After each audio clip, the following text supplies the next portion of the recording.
14 देश के प्रधानमंत्रियों ने जितना कर्जा लिया उससे दोगुना कर्जा अकेले आपकी सरकार ने लिया। आपने 150 लाख करोड़ रुपए कर्जा लेने का काम किया, देश को कर्ज में डुबाने का काम किया। मान्यवर, मैं बताना चाहता हूं इस सरकार से किन किन वर्गों को उम्मीद थी। इस सरकार से उम्मीद थी देश के अन्नदाता किसानों को कि आप एमएसपी दोगुना करेंगे। आपने एमएसपी दोगुना नहीं की, आपने किसानों की फूड सब्सिडी का काटने का काम किया, फर्टिलाइजर सब्सिडी काटने का काम किया, कृषि क्षेत्र को देने वाले बजट को खत्म करने का काम किया। बेरोजगारों को उम्मीद थी 10 साल में आपने कहा था मान्यवर 20 करोड़ नौकरियां देंगे, 20 करोड़ नौकरियां आपने नहीं दी।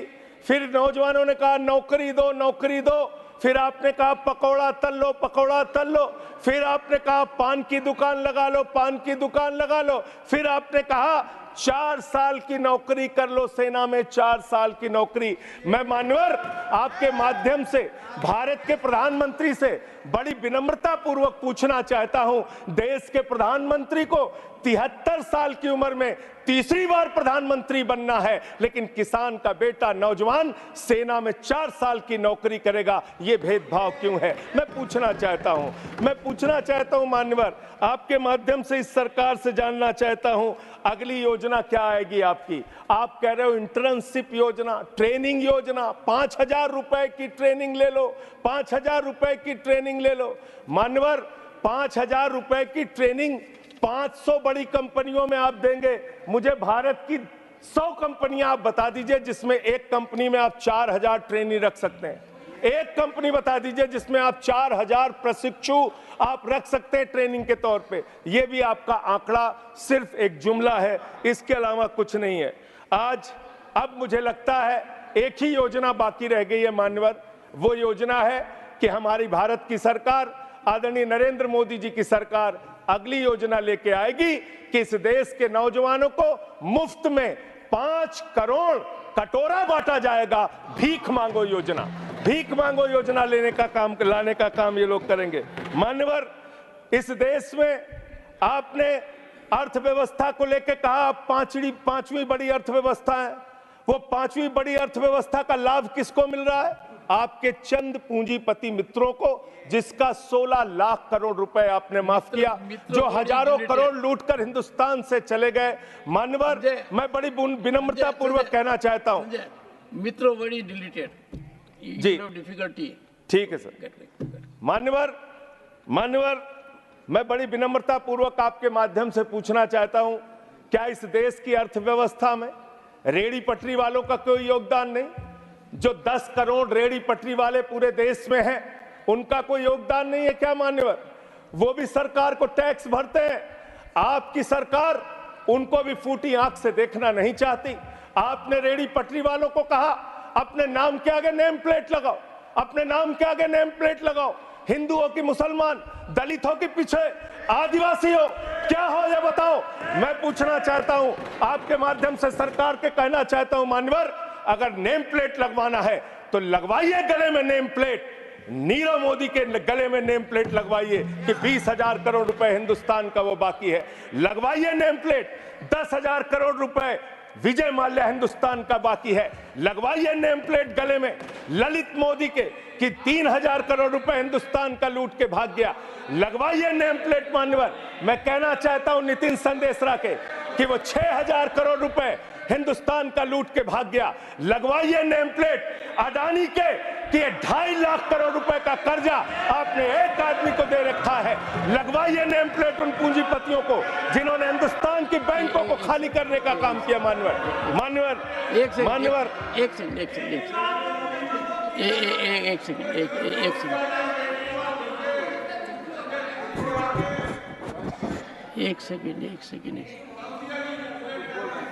एक सेकंड।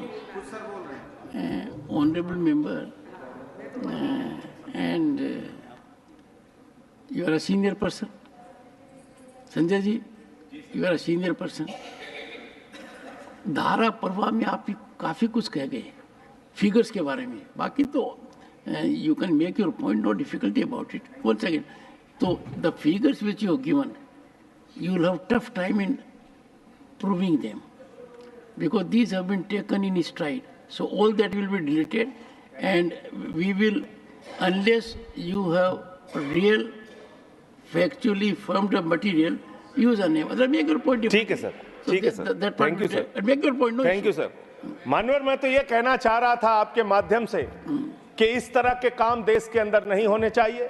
भारत एक धर्मनिरपेक्ष राष्ट्र है और हम जानते हैं अपनी सामाजिक व्यवस्था में, मैं जानता हूं इनके मन में दर्द होगा मान्यवर, अभी चुनाव हारे हैं ये उत्तर प्रदेश में, तो वहां पर अगर कोई बोर्ड लगाएगा जाटव ढाबा, एक सेकंड, जाटव ढाबा कोई लगाएगा, कोई अपने ढाबे के आगे अगर वाल्मीकि ढाबा लिखेगा तो आप लोग उसके यहां खाने नहीं जाओगे। मैं जानता हूं आपकी मानसिकता। आप वो लोग हैं जिन्होंने भारत के तत्कालीन राष्ट्रपति श्री रामनाथ कोविंद जी को प्रभु श्री राम के मंदिर के शिलान्यास में नहीं बुलाया। आप वो लोग हैं जिन्होंने मौजूदा राष्ट्रपति श्रीमती द्रौपदी मुर्मू जी को राम मंदिर के उद्घाटन में नहीं बुलाया। आप दलितों से, पिछड़ों से, आदिवासियों से, अल्पसंख्यकों से, मुसलमानों से नफरत करने का काम करते हैं। ये आपकी सच्चाई है। इसलिए नेम प्लेट मत लगवाइए।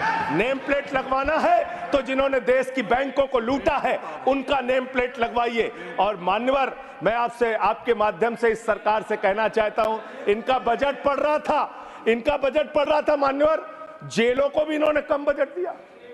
अरे जेल का बजट तो बढ़ा दीजिए, 300 करोड़ रुपए जेल का बजट बढ़ा दीजिए। अरे अभी हमको जेल में भेजा है, कल तुमको जेल में आना है, तुम सबको जेल में आना है। जेल का बजट बढ़ा दो, जेलों को ठीक कर दो, अगला नंबर तुम्हारा है, तुम्हें जेल में आना है, इसलिए कम से कम जेलों को तो ठीक कर दो, अगला नंबर तुम्हारा। मैं जेल के बजट पे बोल रहा हूँ मानवर, मैं जेल के बजट पे बोल रहा हूँ। 300 करोड़ दिया, इनको जेल में आना है। वन सेकेंड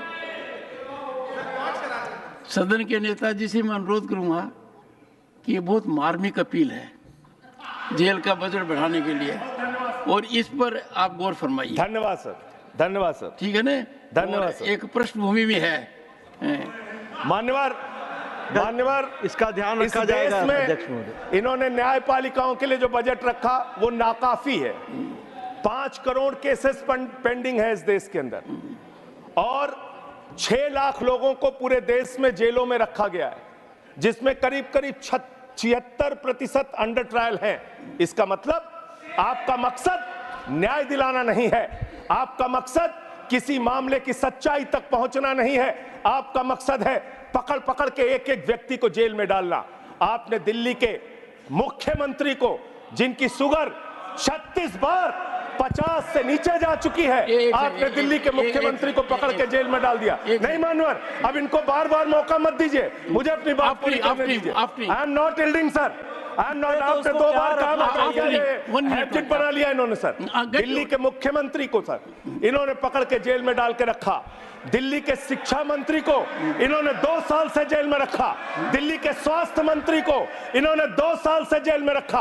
आप एक एक विपक्ष के नेता को पकड़ पकड़ के जेल में डालते हैं। हेमंत सोरेन को मुख्यमंत्री को जेल में आपने रखा, संजय रावत को जेल में रखा, अनिल देशमुख को जेल में रखा, सबको पकड़ पकड़ के आप जेल में रखते हैं। बंगाल के 3 मंत्रियों को आपने पकड़ के जेल में रखा। आपका मकसद ट्रायल कराना नहीं, न्याय दिलाना नहीं, आपका मकसद हम लोगों को पकड़ के जेल में रखना है। जितना जेल में डालोगे, मैं आपसे कहना चाहता हूं, जितना जेल में डालोगे उतना गर्त में जाओगे। जिसने भी ये राजनीति की है उसका समापन हो गया है। अभी 240 पे पहुंचे हो, कल 24 पे पहुंचोगे, इसके बाद 2 पे भी आओगे। मैं तो 1-2 मिनट और मैं बस कह के अपनी बात खत्म करूंगा, मेरे टाइम में से उसको काट लीजिएगा। मान्यवर, भेदभाव की बात, सबसे भेदभाव इनको करना है। मुसलमानों से भेदभाव, सिखों से भेदभाव, ईसाइयों से भेदभाव, दलितों से भेदभाव, पिछड़ों से भेदभाव, और अब राज्यों से भेदभाव, राज्यों से भी भेदभाव, महिलाओं से भेदभाव, राज्यों से भेदभाव। क्या भेदभाव किया सर इन्होंने?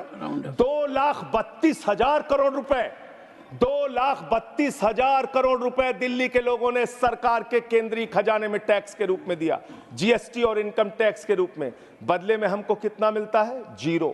9 साल से आप दिल्ली को बजट नहीं देते। पंजाब के लोग, बस मेरे में से काट लीजिएगा सर, 1-2 मिनट काट लीजिए, पार्टी के उसमें से काट लीजिएगा। पंजाब के लिए सर, पंजाब का किसान अपना खून पसीना बहा के खेत में गेहूं पैदा करता है, धान पैदा करता है। आपने 8,000 करोड़ रुपए पंजाब के विकास का पैसा रोक रखा है, विपक्ष के राज्यों का पैसा आपने रोक रखा है। ये भेदभाव क्यों कर रहे हैं आप क्यों कर रहे हैं? आप लिखते हैं राज्यों के विकास से देश का विकास है, ये आप राज्यों का विकास कर रहे हैं। एक एक करके टारगेट करके विपक्षी राज्यों के साथ आपने भेदभाव करने का काम किया। और अंत में कोई मुझे कह रहा था सारे बजट कम किए, शिक्षा के बजट को भी आपने कम कर दिया। मैंने इन लोगों से कहा शिक्षा से इनका कोई लेना देना नहीं है, शिक्षा से इनका कोई लेना देना नहीं। मान्यवर, क्यों लेना देना नहीं है? क्योंकि दिल्ली विश्वविद्यालय में मनुस्मृति पढ़ाने जा रहे हैं ये लोग। मनुस्मृति पढ़ाएंगे कि दलितों के, पिछड़ों के, जिनको आप शूद्र कहते हैं, आप शूद्र कहते हैं, अगर वो श्लोक सुन लेंगे तो उनके कान में पारा आप कैसे डालेंगे? ये पढ़ाई आप कराने जा रहे हैं दिल्ली विश्वविद्यालय में, ये पढ़ाई आप कराने जा रहे हैं। इसलिए मान्यवर, मैं आपसे यही कहना चाहता हूं, ये बजट हिंदुस्तान के किसान के खिलाफ है, ये बजट हिंदुस्तान के नौजवान के खिलाफ है, ये बजट हिंदुस्तान के व्यापारियों के खिलाफ है, ये बजट सिर्फ और सिर्फ मोदी जी के मित्रों के लिए बनाया गया है, मित्रों के लिए बनाया गया है, मित्रों के लिए बनाया गया है। The later part will not go on record. Honorable members. ಹೆಚ್ಚಿನ ವಿಡಿಯೋಗಳಿಗೆ ಪ್ರತಿಧ್ವನಿ ಯೂಟ್ಯೂಬ್ ಚಾನೆಲ್ ಸಬ್ಸ್ಕ್ರೈಬ್ ಮಾಡಿ, ಬೆಲ್ ಐಕಾನ್ ಕ್ಲಿಕ್ ಮಾಡಿ.